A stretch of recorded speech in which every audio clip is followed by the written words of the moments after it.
Hey everybody, Economic Ninja here. I hope you are doing well. Hope you are doing great. Obviously, guys, this recording is happening before the Federal Reserve comes out with their interest rate decision. The street is calling for 75 basis points. I'm going to talk about a lot of things in this video, so please stick with me. And the reason why I say that, I'm going to answer some comments, some amazing comments. I'm going to talk about a myriad of things, but let's dive into interest rates, okay? So the Federal Reserve is about to make its interest rate hike decision. We already know that first off, they have lost control. That is evident because of inflation. Another thing people don't understand is that they can't simply keep raising rates because the markets can't take this shock. You see, back in December when they had made the announcement that they were going to, in fact, start working on getting in front of inflation, and I want to make this, I can't say this more as sarcastically enough, it's absolutely insane. They make an announcement in December, okay, we're going to start getting on top of inflation. Now's the time. Inflation is getting too serious. So what do? They say, we're going to do that 4 months from now, or 3 months from now. And it's like, well, no, you guys, and they showed their hand right there. They do not want to get ahead of inflation. And I'm going to explain what I mean by that. You see, we know the end game. The end game is them issuing a digital currency. They have already told you they've got it done. They've even told you the time frame. I did a video, is it fednow.gov or something like that, where they said the digital dollar gets issued by the second quarter of 2023, right? So you already know that end game. That's where they want to go with this. So they don't want to get on top of inflation. If they wanted to, in December when they said we're going to get on top of inflation, they wouldn't say 3 months from now or 4 months from now. They said we're going to start raising rates right now. We're going to get on top of it. And even if they started small, so they've showed you their hand. They do not want to get on top of inflation. Why? Because you see, as they change the currency over to a digital currency, and then they will be phasing out cash. I want people to understand that cash will be gone because they want more control over the entire system, right? Over currency units. They want to be able to control everything. And if you thought that people getting censored was nutty a couple years ago, get ready. But they have to have you in a position where you're begging for it. And what would be better? Begging for money, free money, right? Stimulus coming out of your phone that's attached to your personal information, right?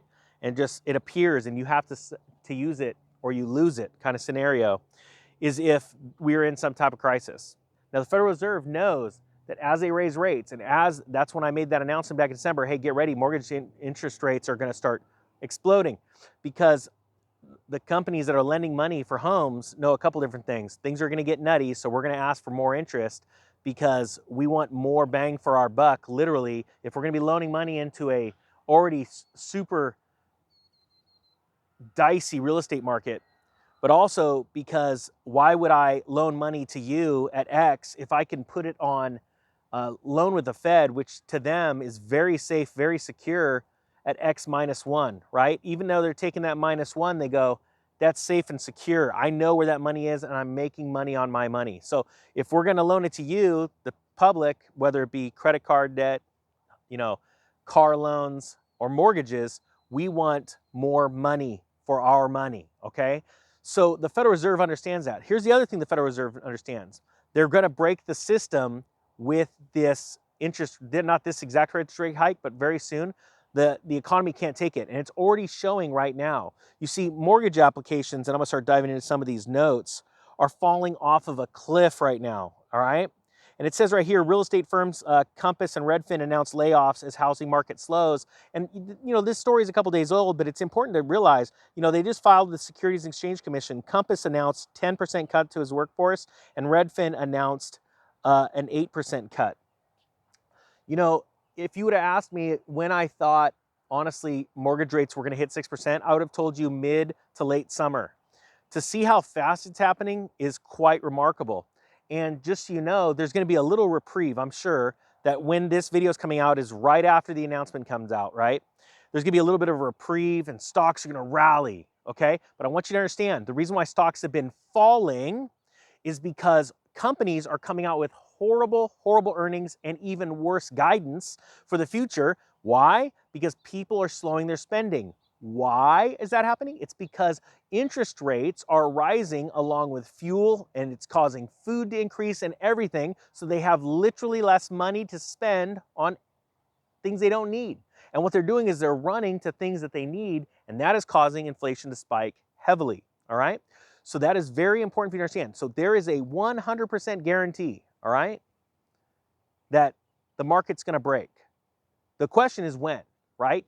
So I see a lot of people, they go, well, we have time, we have time. And I said, well, what's time relative to? To me, taking the time to get ready for these crises that are happening like literally on a weekly basis now around the world, economically, socially, all kinds of different crises, right? Well, time's relative to what you want to pay for getting ready. You know, I bought some emergency food about 10 years ago. And as it sits right now, I have made over 10 times my money on some freeze-dried food. And it's got a shelf life of 20 years, so I've got 10 years left, right? A lot of people would say, well, see, you were wrong. You know, you were telling me to buy this food a long time ago. And I said, okay, I made 10x my money. If I need that right now, it cost me 1/10 because I had it a long time ago. So the whole question is, when are you going to get ready? The facts are, this is the truth. People don't like to understand because they have no concept of the truth, is that a recession happens every 7 to 10 years, like clockwork, literally. Now, that clock is designed for a bunch of different reasons. It has to do with, it sounds crazy, the Earth position with the stars, the moon, the different planets, all that kind of stuff. So that clock's a little wonky, right? It's like talking about, you know, the Gregorian calendar as opposed to the, what's the other name of the calendar? You know, the Jewish calendar. There's different calendars, right? And so they all track different things. And so my point being is that we need to be ready now because it's going to cost you less to get ready today than it will in the future, all right? Now, there's a massive global power shift happening right now. I've talked about that before. I've talked about how the West with, you know, the United States and America, I'm sorry, the Americas, right? And I can't even really count Mexico anymore, but Canada and America combined with Europe, which I'm going to be honest with you, are complete basket cases when it comes to currencies and all that kind of stuff. The amount of gold we own is a paltry, it's a joke, right? Compared to the East, China and Russia, they have formed up and they're bringing a bunch of countries with them. As a matter of fact, they've got a lot of Latin American countries joining up with them, right? They are becoming a massive, massive powerhouse. The problem is the news never wants to tell you that they say, okay, well, China's gonna become global superpower. We project in this year, but you don't realize they already are because of their alliances with other countries. And you add up China's gold with Russia's gold and all these other countries that are setting up banking systems and trade infrastructure, logistics to move that. It is absolutely mind-blowing. They are bigger. We've already lost. You know, it's funny, you bet on a horse at a horse race and you're all excited, right? And you can't wait to see the horse come out with the jockey, and all of a sudden you notice this little limp in the horse. Every couple steps he sort of just positions himself on a stronger leg than the other one. And you're looking at him and you're like, that's weird. And you've already bought the ticket, right? You've already made your bet. It's too late to go back. The problem is inside your gut, you know, your heart just sunk because you're like, I'm already looking at the loser. That horse is walking, and yeah, boo, that was the winner though. This horse has always won. It's coming out with its big, its garb, and the jockey's coming out all proud, and the jockey doesn't even see that little horse on the rear leg, just lightly limping. And you're already looking at the loser of the race. Why? Because if you can't walk, you can't run. And that's exactly what's happening with the Western civilization right now. Western civilization is so screwed up with they have lost their way. They've lost their compass, their moral compass. They're losing it. This is what happened when Rome fell. This is what happened when the Greeks fell. They lost their moral compass. I mean, shoot, even the Romans, just to try and hide the truth from everything, they're like, hey, you know, let them see gladiator sports. Let's get something in front of them. Like, let's make it harsher, worse. We got to keep shocking them. Isn't that like today? We got to keep them asleep. We can't tell them that we can't even feed or pay our soldiers. And soldiers right now are quitting. The army's retreating. We actually saw a similar thing with Great Britain when they were, in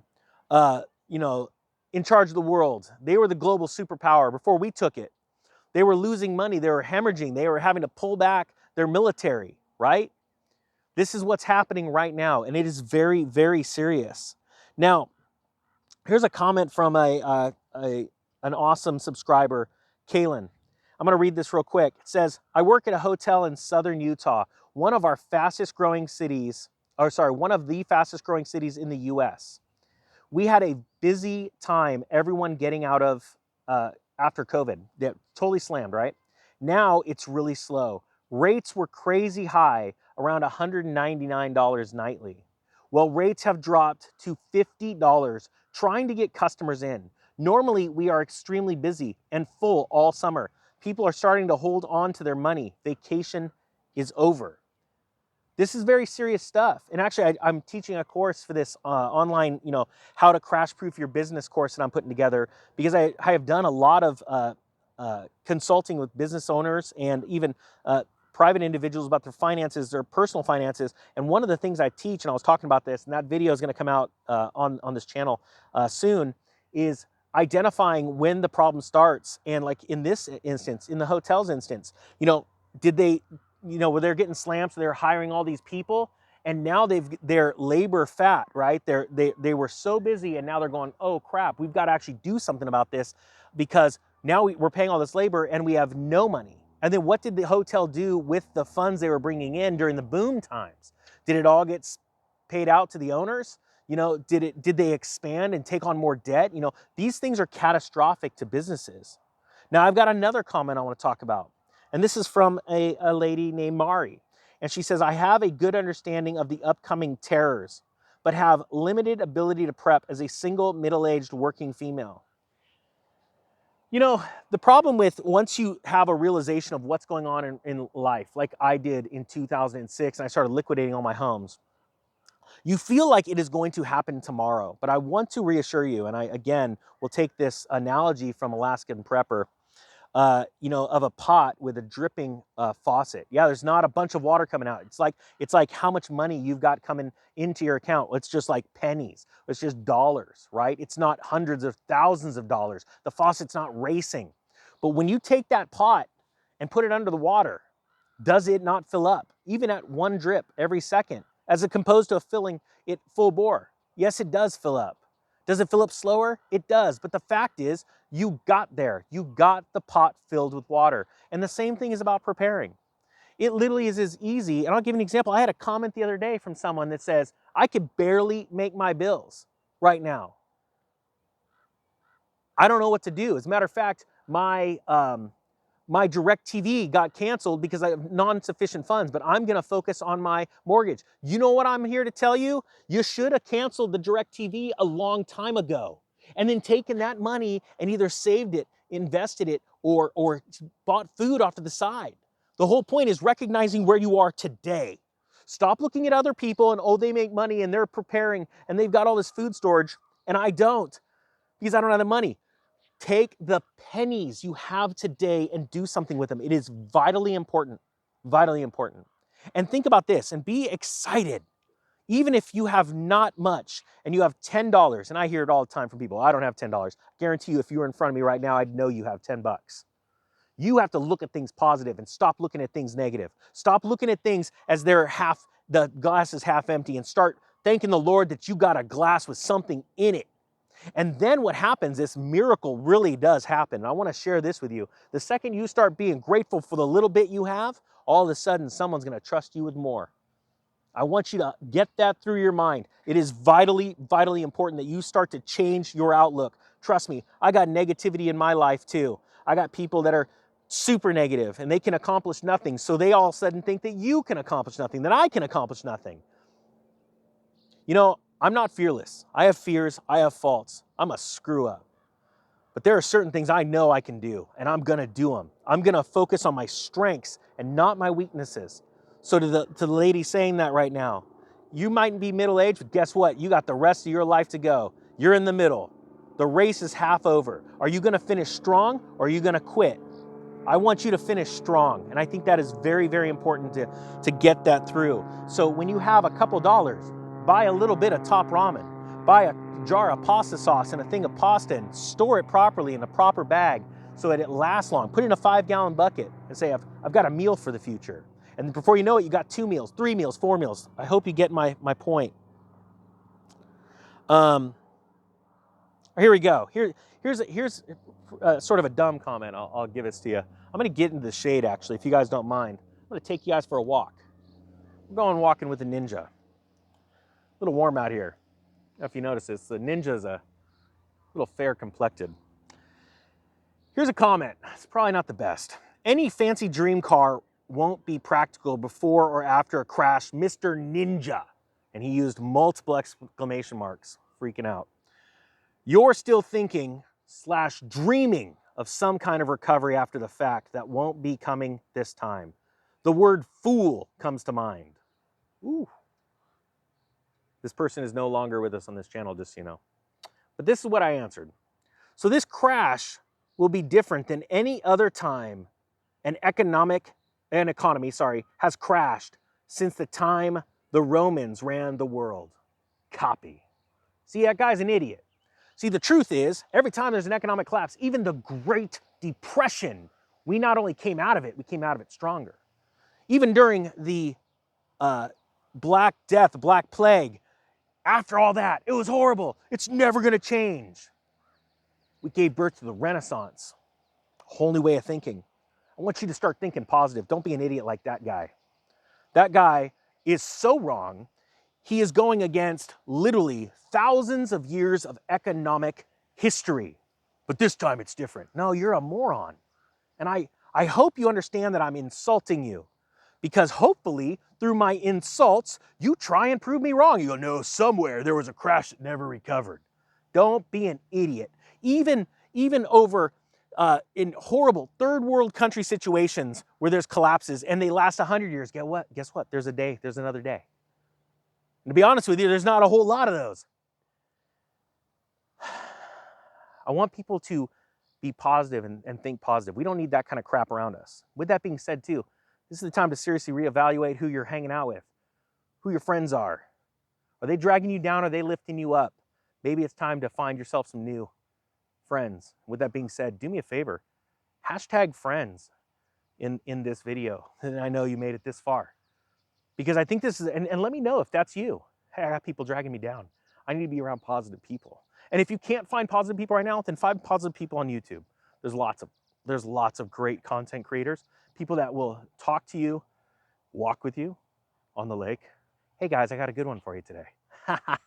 If you know who that is, hashtag it in the video. He'll appreciate that.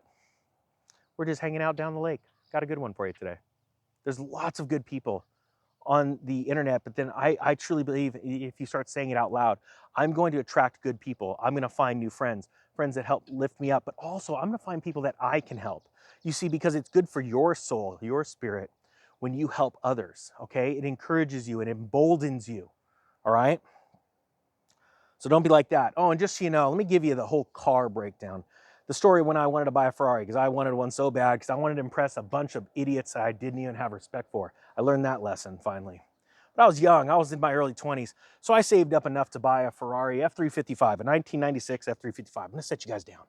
Hopefully I'm not hurting you. The only thing I hurt is feelings when I snap my fingers. Hey, I got an idea. How about a double snap?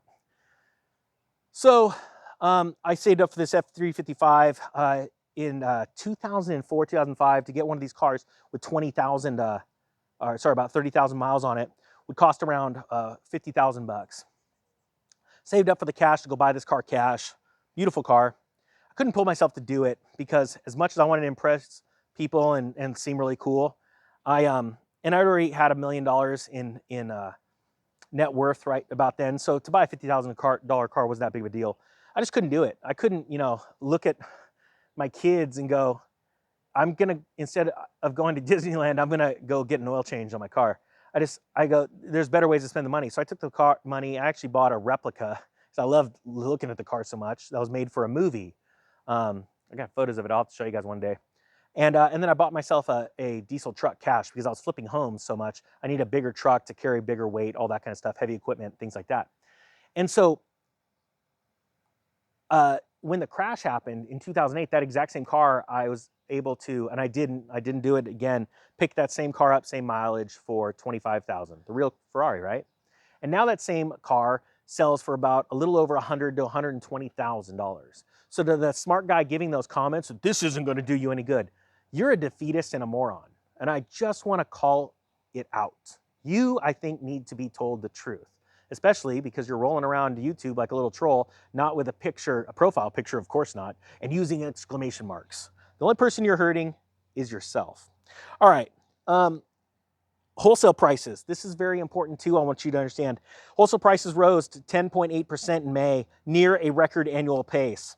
It says the producer price index, for the PPI, rose 0.8% for the month and 10.8% over the past year. The monthly gain was in line with estimates and an annual gain slightly off the record 11.5% hit earlier this year.